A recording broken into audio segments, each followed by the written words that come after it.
Good morning or good afternoon and welcome.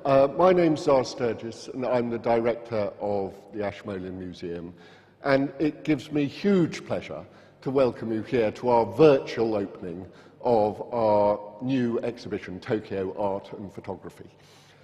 I don't need to tell you that this is not the ideal circumstances in which to be opening an exhibition, and I cannot tell you how sad I am that you are not all here with me, surrounded by these wonderful works, to celebrate this opening. But equally, I can't tell you how thrilled I am actually to be opening this show after the last 18 months or 2 years that we've had, and to be able to celebrate Tokyo in the way that we are doing here in Oxford. Over the last year, the Ashmolean Museum has been open, then closed, then open, then closed, then open, then closed, and then, from last May, open again.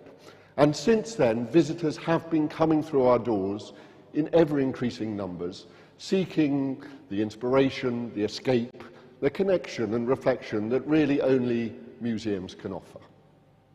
This is our first major loan exhibition since the pandemic began. And as I think you all know, it was intended to open over a year ago to coincide with the opening of the 2020 Olympics. As with every other organisation and institution, the Ashmolean has had to adapt. It's had to shuffle and shift its programme, and so I can only thank all of you who have been involved in the creation of this show for the faith and patience that you have shown in us in allowing us to change our plans as frequently as we've had to do. This is an exhibition like no other. It's already garnering rave reviews in the United Kingdom, which is thrilling to see. And it considers the city of Tokyo over the 400 years of its tumultuous history as both a place of artistic creativity, but also as an inspiration for that creativity as well. And in doing so, it sets up some fascinating conversations between works of art across time, suggesting continuities and connections, but also recurring themes such as destruction and renewal, or innovation and invention. And the exhibition itself is also the result of a conversation, or rather conversations, between our two brilliant curators, Dr. Lena Fritsch and Dr. Claire Pollard. And so my first thanks must go to them, both for their brilliance, but also for their vision, for their ingenuity, for their energy in both conceiving this exhibition, but also realising it. Of course, the realising of a major loan exhibition would simply not be possible without the collaboration of others. Every exhibition is a joint enterprise, and this is no exception. And so there are many thanks to make, and if you will forgive me, I shall make them now. Perhaps first of all I should thank the artists. Not only those artists who have lent their works to the exhibition, but perhaps particularly to Ninagawa Mika and Enrico Isamu Oyama, who have actually created their own works, or new works, specifically for this show, so thank you. But also, exhibitions rely on individuals, on galleries, on museums, being prepared to part with their precious works for the duration of the show. And so again, I would like to express my heartfelt thanks to all the many lenders across the UK and Japan who have lent works to this exhibition to allow us to realise it. And last but not least, no exhibition can possibly take place without its supporters. And so now, in particular, I would like to thank Mr. Hiroaki and Mrs. Atsuko Shikanai and the Shikanai Foundation for their quite extraordinary support of this exhibition and the Ashmolean more generally. Shikanai-san, as you know, without you, this exhibition could not have happened. The Shikanai family have been long-term supporters of the Ashmolean, and thanks to their exceptional generosity, have also helped secure the care of the Japanese collections in perpetuity, as recognised in the Shikanai galleries here at the museum. But they are certainly not alone in their support of this exhibition. And so I too would like to thank the Ishibashi Foundation and Pictet & C for their exceptional support of the show, And to White Rainbow and the Japan Foundation and the Toshiba International Foundation, thank you. To Gillis and Ruth Mushel, in honor of Kyoko Hanaoka, thank you for your gift. To the Daiwa Anglo-Japanese Foundation, to Giles and Vanessa Campion, to the Nomura Foundation, to the Prebury Foundation and Martin Dumpy, and to the Japan Society, and of course to the patrons of the Ashmolean Museum. Really thank you for the support that you have provided to enable to realize this exhibition. But that is not all. I would also like to thank the Sumitomo Foundation and the Aurelius Charitable Trust for their support of the conservation of the 100 Views of New Tokyo, a group of prints that the Ashmolean acquired 2 years ago and which are featured within this show. And then also to the Suntory Foundation and to the J. Paul Getty Jr. Charitable Trust for their support of the wonderful catalogue, which I heartily recommend. Huge thanks to all of you for letting this exhibition happen. In a moment, Lena and Claire, our curators, are going to give you a brief introduction to the exhibition. But before that, it is my great honor to invite His Excellency Hayashi Hajime, Japanese ambassador to the United Kingdom, to formally open the exhibition.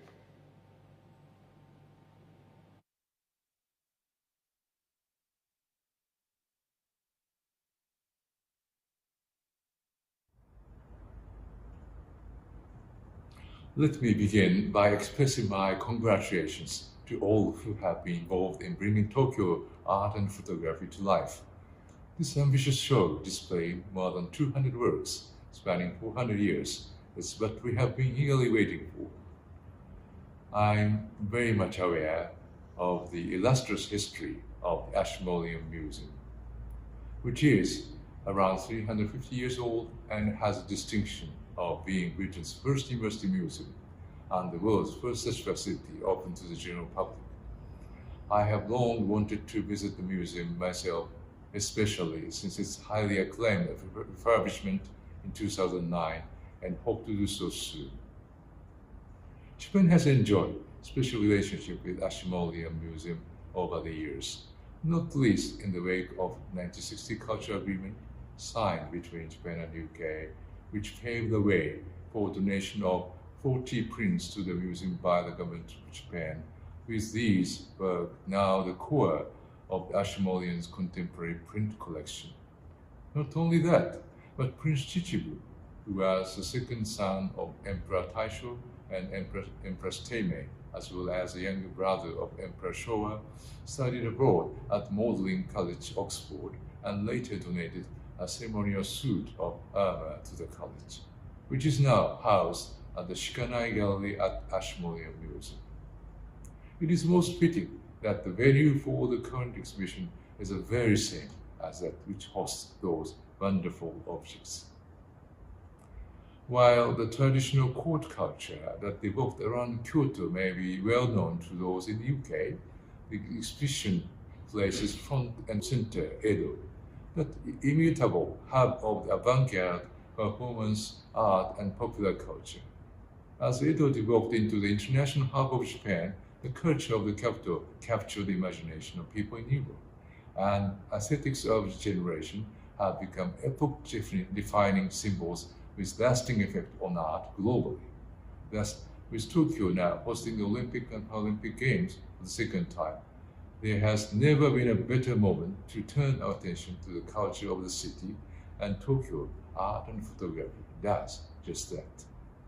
The Olympic Games began last week, and this is of course a daunting challenge with the world reeling from the devastation caused by the coronavirus pandemic. Nevertheless, Japan is determined to present to the world an example of how, with human effort and ingenuity, we can overcome the obstacles in our way. Through sport, we can look to a brighter future, inspiring our children and young people with a vision and passion to fulfill their dreams. These games are also an occasion to show the world how we in Japan, blessed with tremendous support and encouragement from our friends all over the world, have been able to bounce back from the catastrophic earthquake and tsunami that struck in 2011. Now that games are unfolding in a safe and secure environment where every effort has been made to guard against infection, let us enjoy the skill and artistry of world's leading competitors in their fields who have gathered in Tokyo to show us what they can do. With Tokyo in the minds of Olympic and Paralympic fans and those all over the UK, it is my hope that this exhibition will give people in the UK a taste of that vibrant city and drive home the diversity, innovation, and creativity that makes itself felt there. I would like to conclude this message by reaffirming my congratulations and gratitude to all involved in this marvelous exhibition, the director of the Ashmolean Museum, Alexander Sturgis, and the curators, Lena Fritsch and Claire Pollard, whose tireless efforts have made the exhibition possible, and the collectors and right holders who have generously released the pieces for display. My thanks also go to the supporters of this wonderful project, many of whom are with us today. I have no doubt the exhibition will be a resounding success. In fact, I'm determined to witness its success for myself in the very near future. Thank you very much for your kind attention.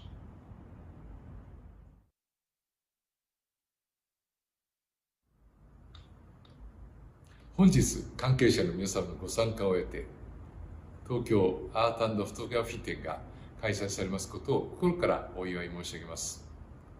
1683年に世界初の公共博物館として、また世界初の大学博物館として開館したアシュモレアン博物館と日本との関係には深いものがあります。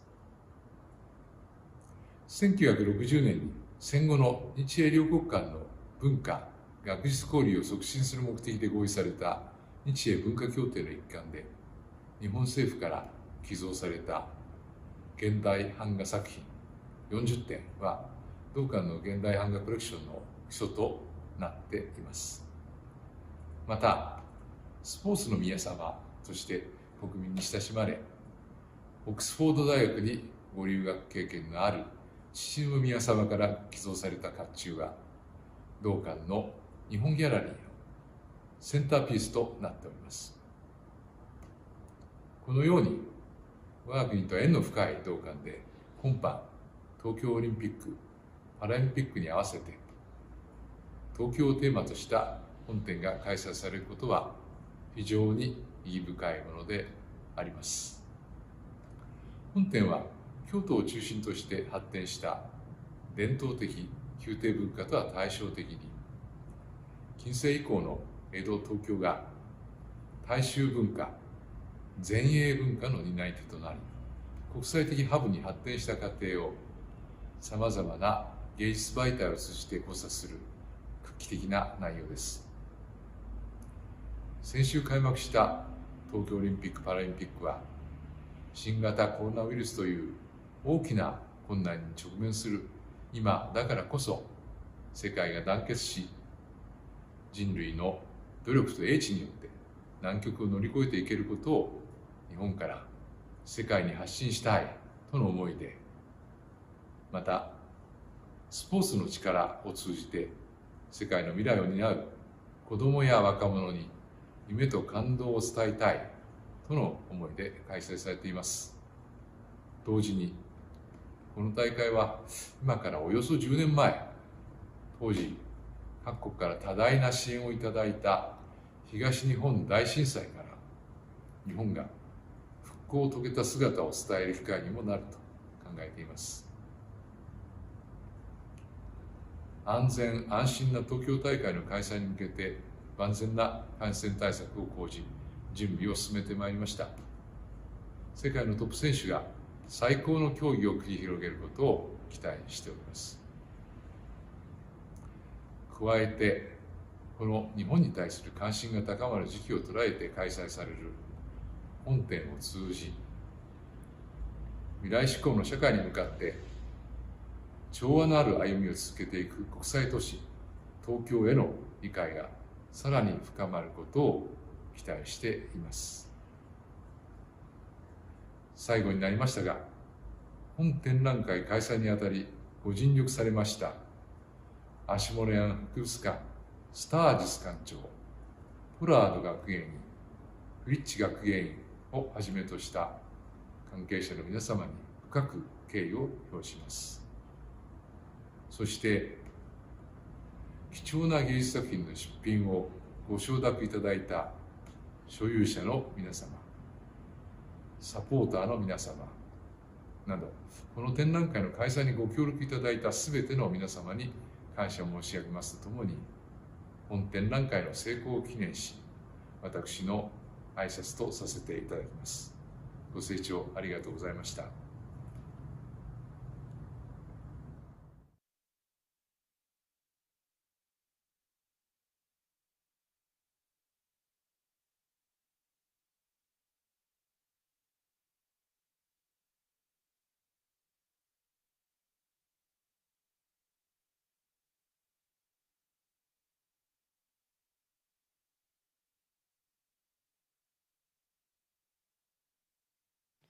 Welcome everyone to our Tokyo Art and Photography exhibition.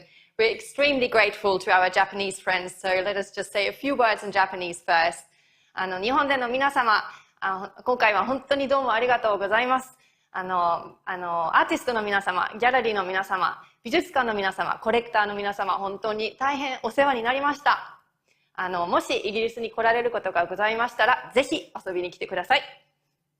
皆様のおかげで今日オープンできまして、信じられないぐらいハッピーです。本当にたくさんの方の力をいただいて、皆様に心から感謝を申し上げます。So Tokyo is one of the most vibrant and dynamic cities in the world.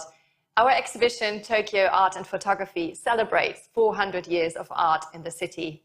The works that we have in the exhibition are really wide-ranging. They range from beautiful historic woodblock prints and folding screens to contemporary photography, for example, works by Ninagawa Mika, whose immersive installation work we're just standing in right now. It ranges from samurai armor to contemporary happenings on the street. And it ranges from works on paper to oil paintings. So we have all kinds of different works in the show. We can't show you everything, but we're going to give you a little idea of how the exhibition is organized. So please come with us and join us on a little imaginary journey to Tokyo. Shall we go in? Yep.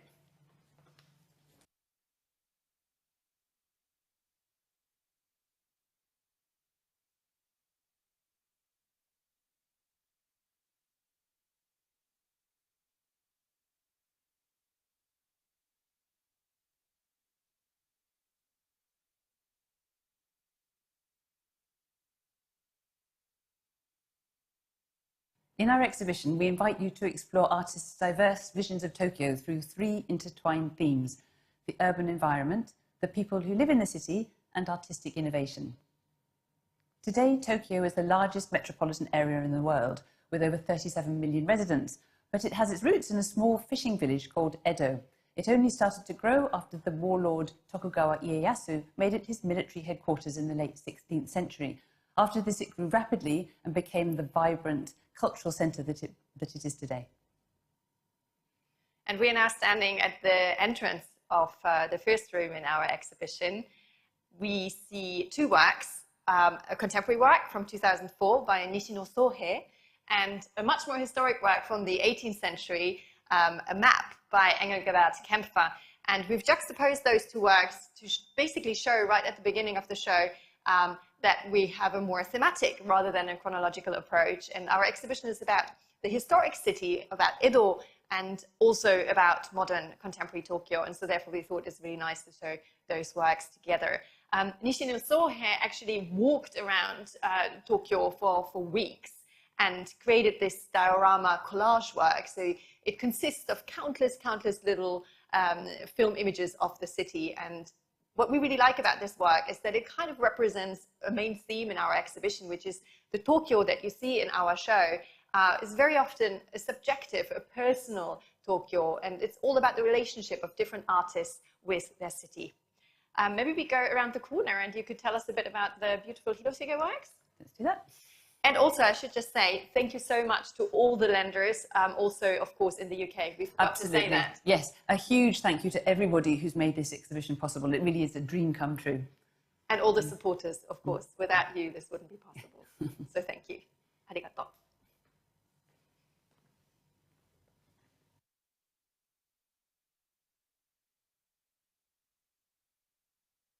In this room, our first room, we look at the city as Tokyo as an urban environment that artists have depicted for many centuries, each generation of artists creating their own vision of the city.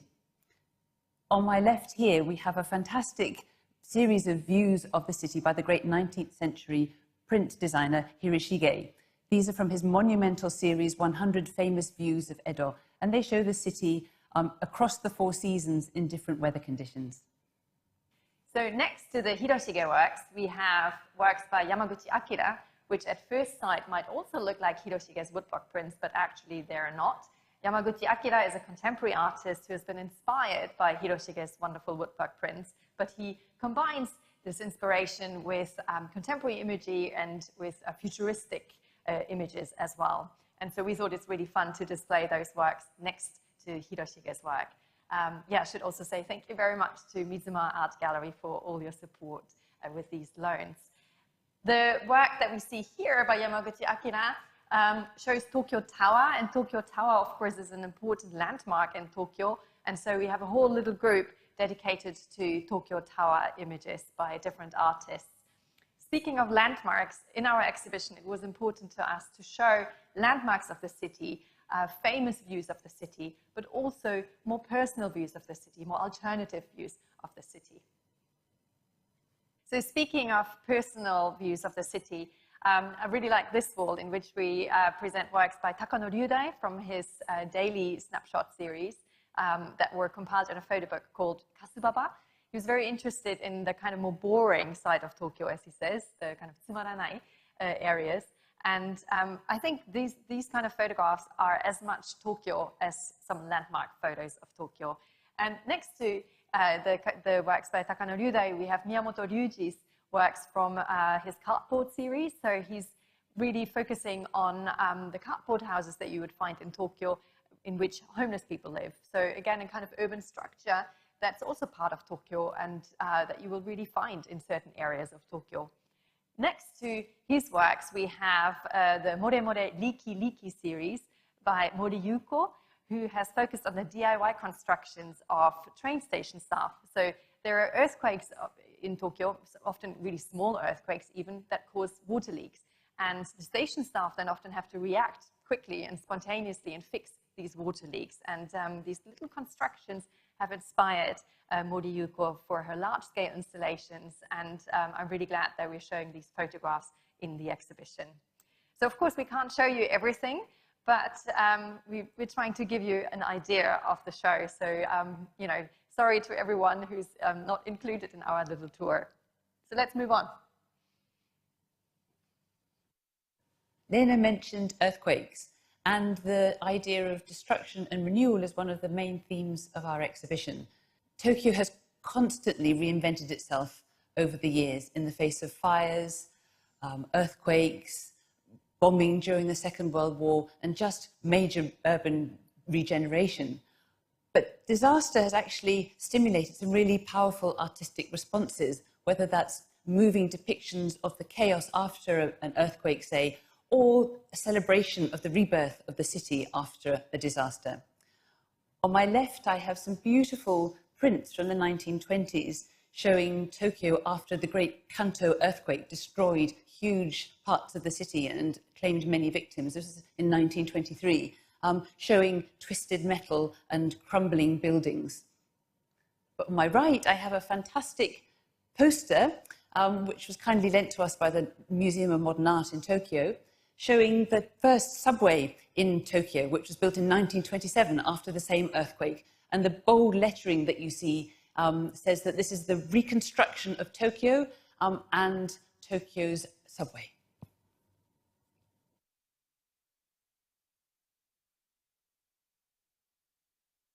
So speaking about destruction and renewal and Tokyo being a city that's constantly in flux, we have a wonderful work here by Japanese artist Enrico Isamu Oyama, who came all the way from Tokyo to install these works. And of course, these works will disappear after the exhibition, so we really like this idea of transience.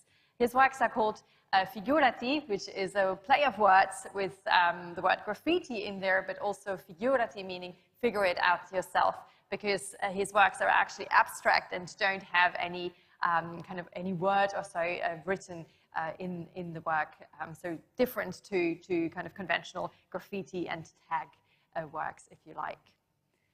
Yes, so in this room, we look at the people in the city. We zoom in, as it were, from the buildings and the environment of the first room and look at the lives of the people and at some of the pleasures and also the challenges of life in the city, both in the past and in the present.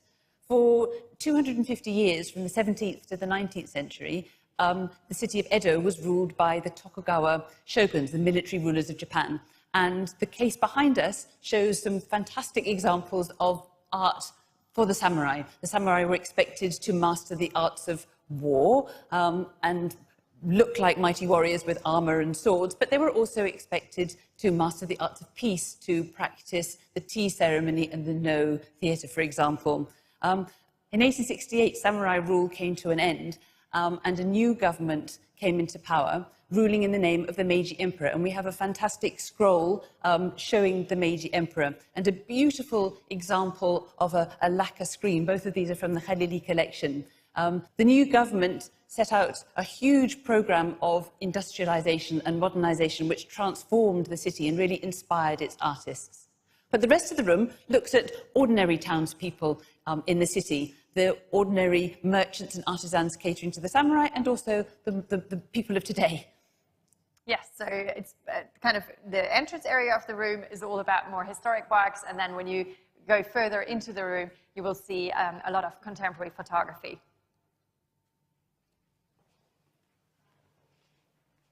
So photography, of course, plays a major role in our exhibition. And behind me, you can see works by Hosoe Eiko from his early 1970s series, Simon, A Private Landscape. And next to Hosoe-san, you see works by Moriyama Daido. And of course, above me, you can also see works by Moriyama Daido. And well, a great thank you to the Daido Moriyama Photo Foundation. We work very closely together on this installation. And well, it's wonderful to have this work by Moriyama in the show. It represents his earlier works from the late 1960s. We have gelatin silver prints, but we also have a slideshow. We have photographic wallpaper, and we even have sounds of the city that the artist collected in Tokyo. And it's really nice to give visitors a kind of overall experience of Tokyo. Close to Moriyama-san, we have works by Ninagawa Mika from her recent Utsurundesu series. It's named after the Utsurundesu camera, a small disposable analog camera. And these are new works, and it's really exciting to show them close to Moriyama-san's work because, of course, Moriyama Daido is an artist who has inspired many younger generations of photographers. Yeah, we have wonderful other photographic works in the show. We have works by Naito Masatoshi from his Tokyo, A Vision of Its Other Side series, so loads of photographs that he took at night. And then right next to that, we have works by Tokyo Rumando, an early series by her in which she imagined herself in as different women who would go to love hotels. And of course, she knew about Suzuki Kyoichi's works, his photographs of love hotels, which we are also showing here. So this whole section is also a bit about kind of nightlife and adult entertainment in Tokyo, including more historic Shumpon works and contemporary photo books.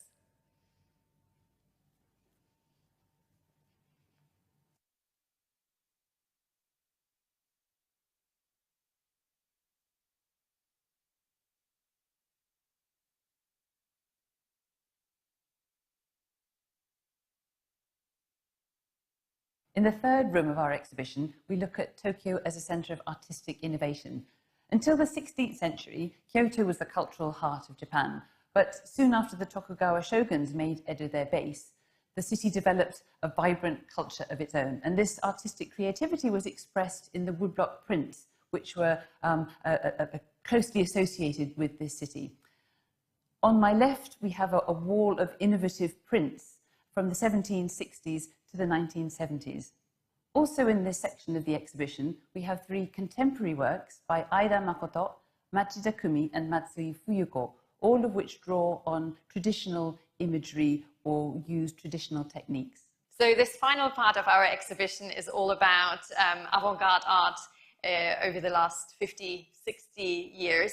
So in the post-war years, Tokyo really developed into an international hub for avant-garde artists. And we have these wonderful Tokyo pop works in the background here. So works that were all made between 1966 and 1968 by Yoko Tadanori, Shinohara Ushio, and Tanami Keiichi.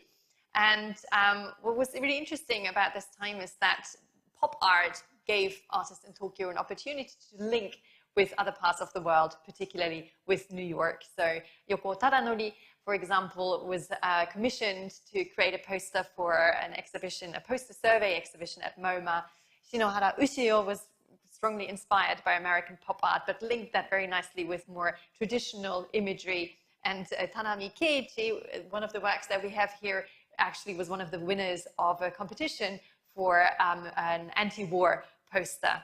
But yeah, we have wonderful other works in this final part of the exhibition as well. We have photographs by Hinata Minoru that document happenings by the Hirat Center, for example, by an event in 1964 where they were cleaning the streets to kind of criticize the cleaning of Tokyo. We have works by Kitai Kazuo that show all the kind of student demonstration, protest culture in Japan at the time in the 1960s. We have wonderful paintings by Yamashita Kikuji that show an influence of surrealism, but also social realism. And then we have contemporary works. We have works by Aida Makoto again, Murakami Takashi, and also works by the artist collective Chimpon. So it's a very diverse selection that we have here at the final section of the show, just to give you a kind of idea how vibrant and innovative the art scene in Tokyo still is today. So finally, we'd just like to say a huge thank you to everybody who supported this exhibition. We're very sorry if we haven't mentioned you all by names, but we're sincerely grateful to all of you. Thank you. Thank you very much. Bye-bye.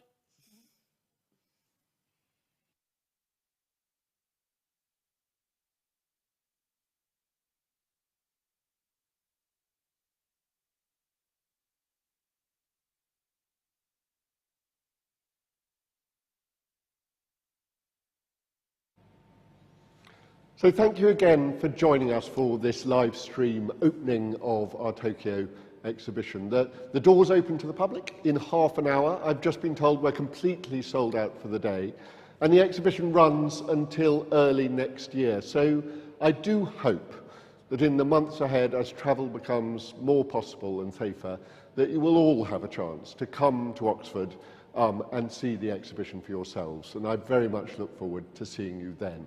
It's an exhibition that's full of life, of energy and excitement, with its themes of human ingenuity and creativity, and perhaps above all, regeneration. There could not be a more fitting exhibition for this year of all years. So I do hope that I shall see you soon, and thank you.